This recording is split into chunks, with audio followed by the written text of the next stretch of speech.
En realidad todo empezó con el tema del aumento de las dietas de los senadores. Sí, 6,5%. Aumentaron de acuerdo a la cláusula de gatillo, sí, digamos, de adaptabilidad a los aumentos de la planta del personal del Congreso. Pero lo que derivó fue una discusión, otra más, entre el presidente y la vicepresidenta de la Nación.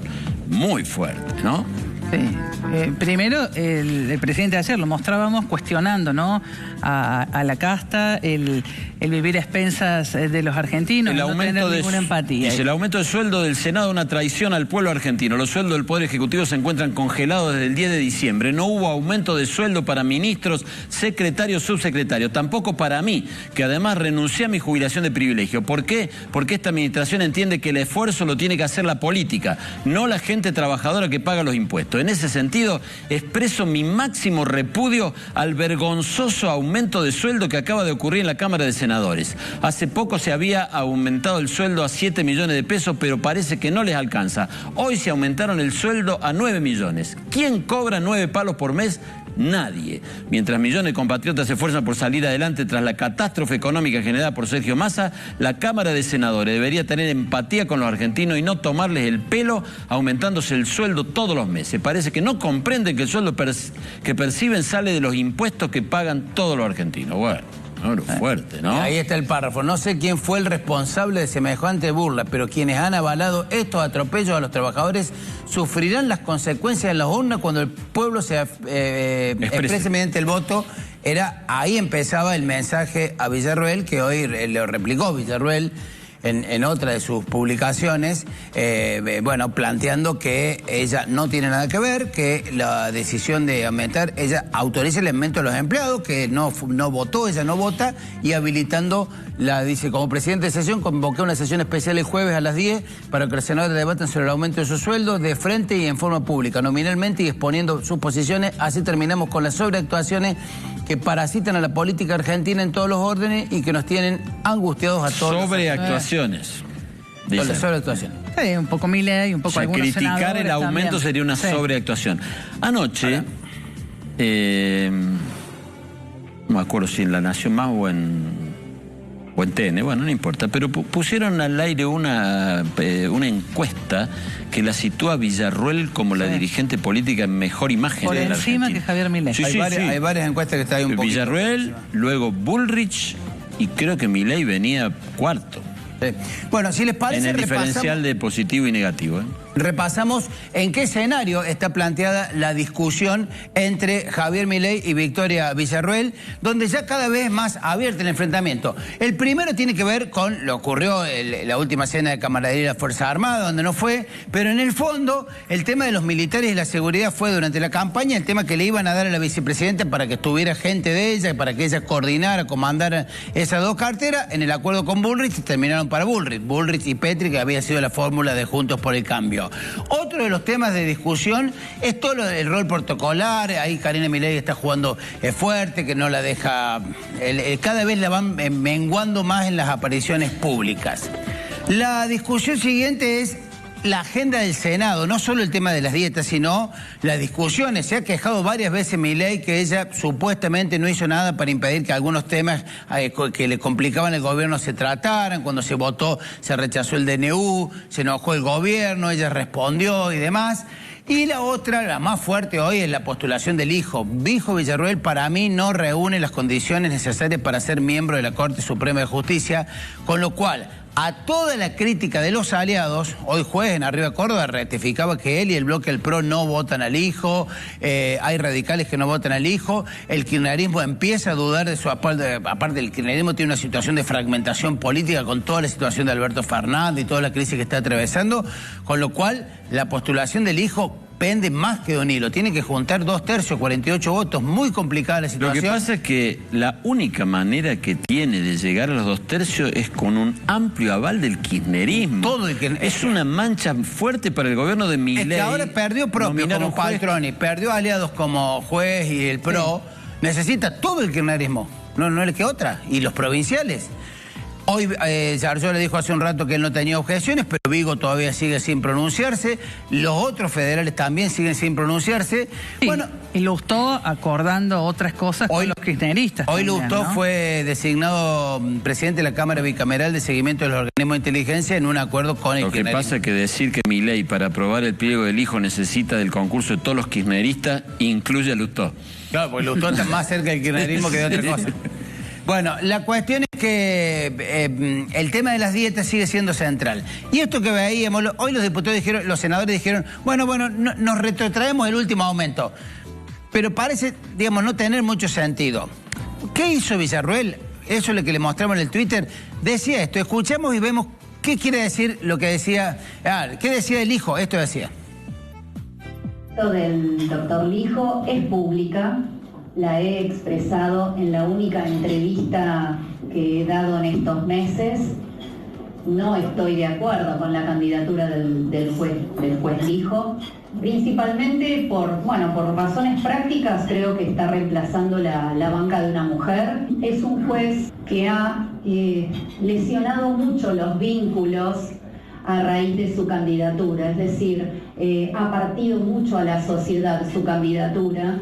Entre aquellos que están a favor o en contra. Es un juez controversial, es un juez que no contaría con los pergaminos necesarios para ser juez de la Corte Suprema de Justicia de la Nación, que no ha sido la mejor elección y simplemente ha sido una candidatura que es controversial y en la que todos nosotros hubiéramos querido tener enfrente un candidato sólido, un candidato que nos enorgullezca y un candidato que sepamos que va a poder desenvolver la más alta judicatura con la suficiente rectitud, honestidad y sabiduría posible.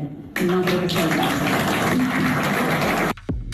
Bueno, se sintió como cuando en el fútbol vos vas con la plancha y le pones todos los tapones en el tobillo al rival. Fue muy fuerte porque, insisto, en la intimidad, Milei le dice con quienes habla y sobre todo con quienes son opositores o no les gusta la postulación del hijo, le dice, bueno, si pasa, pasa y si no, no hay problema. Eso dice en la intimidad Milei. Pero públicamente ha sostenido él y todo su esquema de gobierno como de lugar la postulación del hijo. Que la propia vicepresidenta de la Nación salga así es muy fuerte. Sí, y el punto del hijo tiene una mirada desde el punto de vista de los inversores, ¿no? Porque en este gobierno que está buscando que se aplique el RIGI, que vuelva a ser una Argentina en el concierto mundial, la institucionalidad que tanto tenés que garantizar, que tenés que mirar, que pagues tus deudas, que honres las deudas con los acreedores. La justicia es un aspecto muy evaluado en el mundo exterior si eventualmente decidieran invertir. No es lo mismo traer una planta a los tribunales, por ejemplo, de la provincia de Buenos Aires que a Río Negro, porque el fuero laboral en Buenos Aires es tremendo. Y que esté en la Corte Suprema de Justicia, que tiene la última palabra, en el círculo rojo, en ciertos sectores que reciben consultas de los inversores, no es un tema que se desmerezca. Está bien, pero en ese círculo, ¿qué quieren? ¿Al hijo o lo quieren afuera? No, afuera. No, porque por un lado, el hijo no garantiza la imagen de transparencia que tiene que tener la Corte Suprema de Justicia. Pero por otro lado, sí le garantiza a Milei que le va a votar como quiere el gobierno. En principio es objetado. Bueno, el tema de las dietas, decíamos, la discusión que plantea Villarruel es importante porque habilita dos proyectos. Uno, la discusión de derogar aquella norma que los senadores que habían votado, ¿se acuerdan de esa votación media vergonzosa que duró 50 segundos, que el voto bajaba la mano, que el juez dice que él no votó y lo suyo? Bueno, hay un proyecto de juez Álvarez Rivero y otros senadores pro para decir, bueno, rediscutamos eso, que son los famosos 4.000 módulos, que es una unidad para medir el sueldo de los empleados legislativos. Depende de cuándo es jalado, bueno, tal cargo es tantos módulos y demás. Los senadores tienen esos 4.000 módulos que quedan atados al sueldo de los empleados y cada vez que suben los empleados se van a ir exponencialmente subiendo. Con lo cual hay que desengancharlo de eso, desactivar eso. Eso por un lado, es lo que plantea Villarruel, discutir el jueves. Sesión pública, que cada senador diga cuánto más o menos calcula que tiene que ganar. puede llegar a ser importante, pero más importante que eso, que habilitó un tratamiento del proyecto del senador Mayans, que dice que en los tres poderes, las cabezas de los tres poderes, presidente, vice, diputados, senadores, miembros de la Corte, camaristas, no pueden ganar más de 20 sueldos mínimos vital y móvil. Hoy más o menos esa cifra está en 5.200.000. El presidente, los diputados están por debajo de eso. Pero atenti con eso. Los senadores ahora obviamente están por encima, porque de bolsillo ya nomás están en más de 7 millones. Pero el proyecto, si el tope salarial que pone el Congreso es los 5 millones, la Corte Suprema hoy tiene sueldos de 15 millones de pesos. Lo escucho bien. Los vocales de la Corte Suprema de Justicia están ganando 15 millones de pesos. Alrededor de 10 millones de pesos gana un camarista. ¿Van a aceptar este tope salarial de la justicia? Creo que se viene otra discusión y muy fuerte. Bueno, vamos a hablar con Carlos Rucauf. No hace falta presentación. Carlos Rucauf fue vicepresidente de la Nación, gobernador de la provincia de Buenos Aires, ha sido legislador nacional, todo, o sea, algo conoce de todo esto. ¿Cómo le va, Carlos? ¿Qué dice? Buenas noches. ¿Qué tal? Muy buenas noches. A ver, Milei dijo que los senadores habían hecho una especie de traición al pueblo y Villarruel dijo que era una sobreactuación muchas veces la que se hacía entre los que pedían que se bajaran los sueldos. ¿Dónde está usted? ¿Qué posición tiene respecto de las cuestiones? Mire, lo que hizo Milei es lo que cualquier vecino le va a decir a usted. Cualquier persona que usted conozca le va a decir que es una locura que un senador gane de bolsillo 8 millones de pesos. No tenga duda, ¿eh? Puede preguntar a quien quiera. Vaya, camine por cualquiera de la calle de Córdoba y dígale, ¿qué le parece que gane 8 millones de pesos un senador? Le va a decir una locura. Poco trabajo, mucha plata, le va a decir seguramente algún cordobés. Segundo, me parece que acá hay un problema institucional que se ha repetido muchas veces en la Argentina, no de casualidad, entre 1938 y 2007, es decir, casi 70 años, el único vicepresidente que terminó su mandato fui yo. Esto es, hay un error, en mi opinión, de muchos vicepresidentes en no entender su rol. El rol del vicepresidente es ser el acompañante del presidente de la República. Al que se vota es al presidente de la República. Se vota una fórmula, pero nunca hubiera tenido votos ni Villarruel ni Paoltroni, por ejemplo, otro de los que ahora se le mueve a Milei, si no hubiera sido Milei. Si fuera por las ideas, le hubiera ganado Esper la presidencia. No, la ganó Milei. Entonces, cuando Menem gana la presidencia, lo primero que yo siento es, los argentinos votaron a Menem. A mí como acompañante, digamos, para dar un ejemplo futbolístico, el vicepresidente es Garnacho y el titular es Messi. Si Messi se va, juega Garnacho. No sé si lo pondrá ahora el técnico, que Messi no viene, pero digamos, el rol del vicepresidente es un rol de reemplazo, de consejo, de asesoramiento, de decirle al presidente lo que uno cree que está mal, pero en privado, para defender las instituciones. Déjeme que ya voy a llegar a ese punto porque es muy interesante, pero me acordé, espero no equivocarme, no tengo memoria precisa, que usted particularmente en una entrevista que le hice me dijo que estuvo 11 meses sin hablarse con Menem. No, estuve 3 meses sin hablarnos, 3 meses. No 11, pero nunca se filtró por qué. Eso no es un detalle menor. ¿Por qué? Cuéntenos, ya que está, denos la primicia. No, de ninguna manera. Quedará en el secreto que tiene que quedar. Uno puede tener diferencias con su presidente. El presidente es él, entonces uno dice, discute, se enoja, y luego, cuando el presidente toma un camino que uno no comparte, lo acata. Claro. Porque para eso eligió el pueblo un solo señor o señora como presidente de la República. Pero, a ver, si usted es Victoria Villarruel y encima le sonríen las encuestas de opinión que la mencionan como una de las políticas más importantes, incluso con mejor imagen que el propio presidente, y no está de acuerdo con algunas cosas fundamentales, y según Victoria Villarruel, el presidente no le cumplió algunas cosas que le dijo que le iba a cumplir, ¿dónde se para? Se para en el rol de vicepresidente, no de alternativa. Uno de los problemas graves que tiene un gobierno sin oposición es que la oposición empieza a producirse adentro. Este es el famoso quo vadis. ¿A dónde puede ir Villarruel? a ser candidata frente a Milei dentro de 3 años, bueno, espere, vieja, no es ahora. Y usted, Rucauf, buenas noches, Laura González lo saluda. ¿Usted cree que Villarroel juega eso? ¿Se quiere presentar de manera anticipada como alternativa? Pero ¿qué necesidad? Digamos, ella ha ganado prestigio no por ser opositora a Milei, ha ganado prestigio por una serie de temas donde se ha pronunciado adecuadamente, pero no parece lógico una discusión de las características que ella lleva con el presidente, al que llegó a decirle jamoncito, que me parece que es una falta de respeto a la investidura. Sí, pobre jamoncito, pobre claro. Jamoncito. Así es.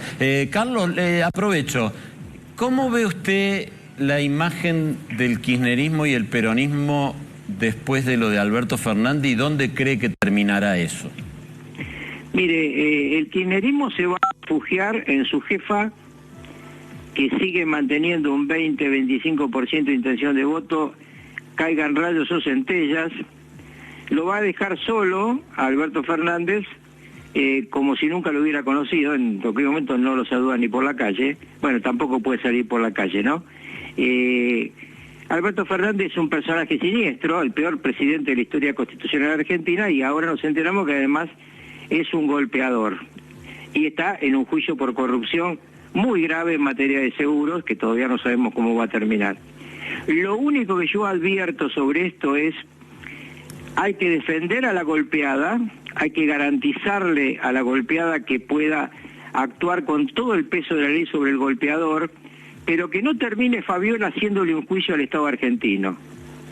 Porque los argentinos no tenemos por qué pagar la fiesta de estos dos señores, señor y señora, que durante 4 años gozaron de las mieles del poder, viajaron por el mundo a costos exorbitantes para hacer nada, y ella en diciembre del año pasado cenaba en el restaurante de lujo más importante de Madrid con el presunto golpeador. Entonces, si es golpeador, déjalo antes.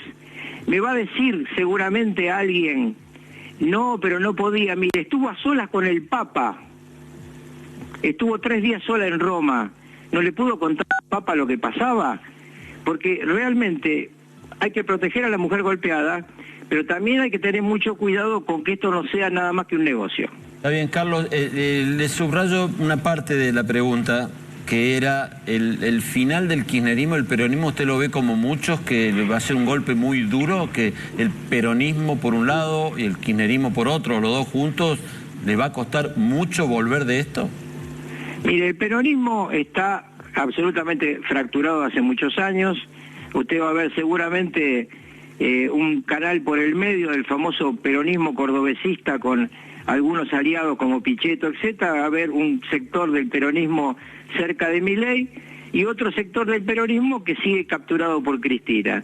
El sector del peronismo capturado por Cristina se va a hacer que no supo nada y va a esperar agazapada a que haya alguna falla del gobierno y va a apoyar claramente una alianza con el señor al que hoy lo acaban de votar como encargado de digamos, supervisar la inteligencia argentina. Los servicios de inteligencia argentina van a estar al lado de el candidato que Cristina tiene inspectores.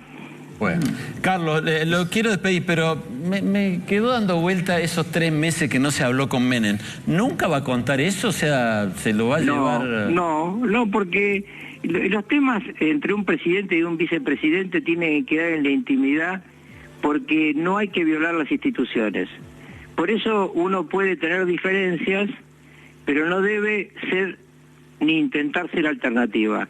Llega el momento de las elecciones, dentro de 3 años, y se podrá presentar Villarroel como candidata alternativa, pero no me parece que el tema tenga que plantearse en los términos que se plantea actualmente, porque en el caso, por ejemplo, que usted marcó de los ingresos de los señores senadores, efectivamente ella no fija el salario de los señores senadores, pero hace rato que se tendría que haber desenganchado el sueldo de los senadores del sueldo de los empleados, porque esto parece como muy simpático, pero funciona solamente para arriba, no para abajo.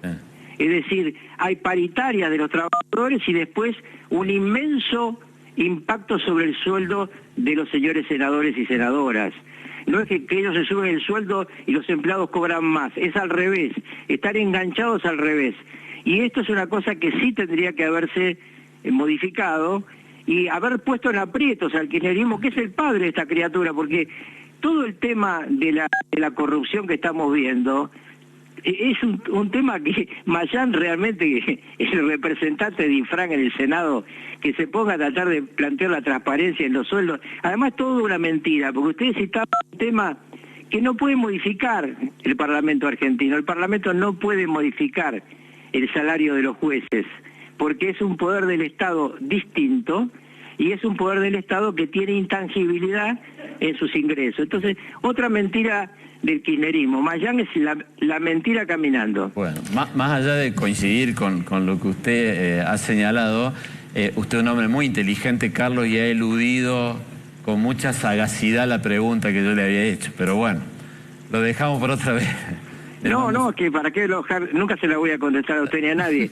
Lo que está muy claro es que los argentinos tenemos que tener muy cuidado en ver siempre las cosas que pasan con unos segundos anteojos, porque todos estamos indignados con Alberto Fernández. No sea cosa que atrás de esto haya un negocio y no una pelea. Yo lo quiero decir, lo estoy describiendo una nota que voy a publicar sobre todos los viajes que hizo sola Fabiola Yáñez, acompañada de custodias, de maquilladora, de peinadora, de agente de prensa.